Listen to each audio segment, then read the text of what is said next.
세계 최고의 정보통신 강국이라고 자부해왔던 대한민국에서 도저히 있을 수 없는 사상 최악의 사태가 발생했습니다. 이번 SK텔레콤 유심 해킹 사태는 그 자체로도 큰 문제지만 사고 내용은 정말 최악 중의 최악이라고 해도 과언이 아닙니다. 사태 발생 초기에 빨리 알리지도 않았고 제대로 설명도 하지 않았으며 피해를 막기 위한 구체적인 행동 지침도 제시하지 않았습니다.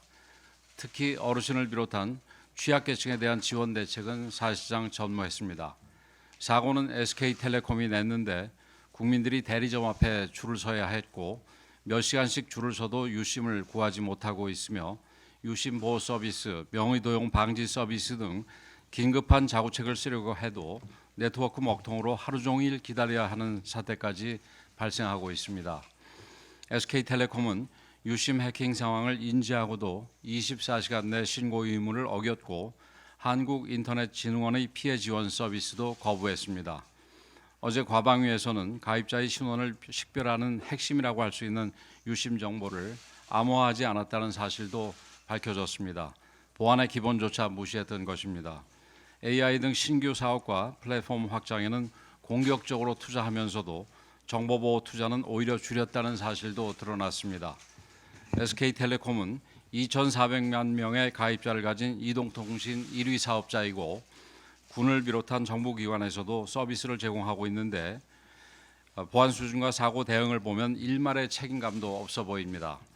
내가 피해자이고 내 정보가 털렸는데 왜 내가 다 알아서 해야 하느냐는 국민적인 분노가 터져나오고 있습니다. 국민들은 이런 기업에 대한민국의 주파수를 맡길 수 있느냐고 묻고 있고 배상과 보상은 물론 통신사업권 회수까지 주장하고 있습니다. 실제로 이 정도로 큰 사고를 내고 이 정도로 부실하게 대응하는 기업이라면 당장 문을 닫아도 이상하지 않을 것입니다. 우리 당은 국민을 대변하여 신속한 대응 조치를 강력하게 촉구합니다. 우선 최대한 빨리 유심을 확보하고 전 고객 택배 배송 등의 조치를 통해 국민들이 줄 서서 기다리지 않도록 해야 합니다. 둘째, 금융 본인 인증 등 국민들께서 가장 걱정하시는 부분에 대해 보안 체계를 대폭 강화하고 이를 투명하게 공개해서 국민을 안심시켜야 합니다. 셋째, 2차 피해가 발생하지 않도록 SNS, 이메일, 인터넷, 우편 등 온 오프라인 수단을 총동원해서 국민들에게 행동 지침을 정확하게 알려야 합니다. 마지막으로 어르신과 정보 취약계층에 대한 현장 지원을 펼쳐야 합니다. 정부의 역할도 분명히 해야 합니다. 이번에 해킹당한 SK텔레콤의 홈 가입자 서버와 가입자 인증키 저장 시스템 등 핵심 인프라가 국가 주요 정보통신 기반 시설로 지정되어 있지 않고 정부의 직접 점검이나 기술 진단 대상에서 빠진 점은 명백한 제도적인 허점입니다. 국가 정보통신 인프라에 구멍이 뚫려 있었던 것은 아닌지 정부에서 신속하게 문제점을 파악하고 분석해서 대책을 내놓아야 합니다. 이와 함께 확인되지 않은 괴담과 가짜 뉴스가 확산되고 해킹 사태를 악용한 피싱, 스미싱이 발생하는 상황도 방치해서는 안 됩니다.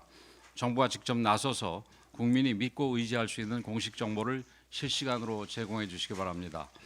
오늘부터 징검다리 연휴가 시작되면서 해외 출국자도 많습니다. 유심 교체를 위해 공항에서 긴 줄을 서는 사태까지 발생하고 있는데 불편을 최소화할 수 있도록 적극적인 조치를 취해 주시기 바랍니다. 국민 여러분들께서도 가능한 분들은 2심으로 신속하게 교체하고 유심 비밀번호 설정, 금융 등 주요 서비스 비밀번호 주기적인 변경, 명의 도용 방지 서비스, 2단계 인증과 같은 보안 기능 설정 등 개인적으로 할 수 있는 보안 조치를 강화해 주시기 바랍니다. 오늘 국민의힘은 SK텔레콤 소비자 권익 및 정보보호 TF가 주관하는 긴급 간담회를 열어 실질적인 대응 방안을 점검할 것입니다. 국민의힘은 마지막까지 책임을 묻고 국민의 입장에서 문제를 풀어가겠습니다. 오늘 오후 민주당 이재명 후보의 공직선거법 위반에 대한 대법원 판결이 있습니다. 최종적인 유무죄 판단은 결국 사법부의 몫이지만 많은 국민들이 1심에서 징역형을 선고받은 이재명에게 2심 재판부가 무죄를 선고한 것에 대해 심각한 의문을 제기하고 있습니다. 2심 재판부는 김문기 처장을 몰랐다는 주장을 인식의 문제라고 판단했고 수많은 증인에 의해 허위로 입증된 국토교통부 협박 발언에 대해서도 의견 표명 과장이라고 해석했습니다. 사진을 확대한 것을 조작이라고 인정하기까지 했습니다. 일반 국민의 상식과 법원의 판결이 이 정도로 크게 차이가 난다면 앞으로 국민들이 법원을 믿기는 어려울 것입니다. 지금 국민들은 법원마저 정치 논리에 굴복할 것이냐고 묻고 있습니다. 사실 전과 사범의 12개 혐의로 5개 재판을 받고 있는 사람이 거대 정당 대선 후보라는 사실부터가 정상적이라고 할 수 없습니다. 자신의 방북을 성사시키기 위해 핵과 미사일로 우리를 위협하는 북한 정권의 기업을 끌어들여 돈까지 갖다 바친 사람입니다. 실제로 선거법 위반 재판이 633이라는 규정을 지켰다면 또 그밖에 범죄 사건 재판들이 그토록 하염없이 시간을 끌지 않았다면 지금 대선 구도는 완전히 달랐을 것입니다. 지금의 혼란에는 재판 지연을 방조 내지 묵인한 일부 판사들의 책임도 상당히 크다는 점을 분명히 밝혀둡니다.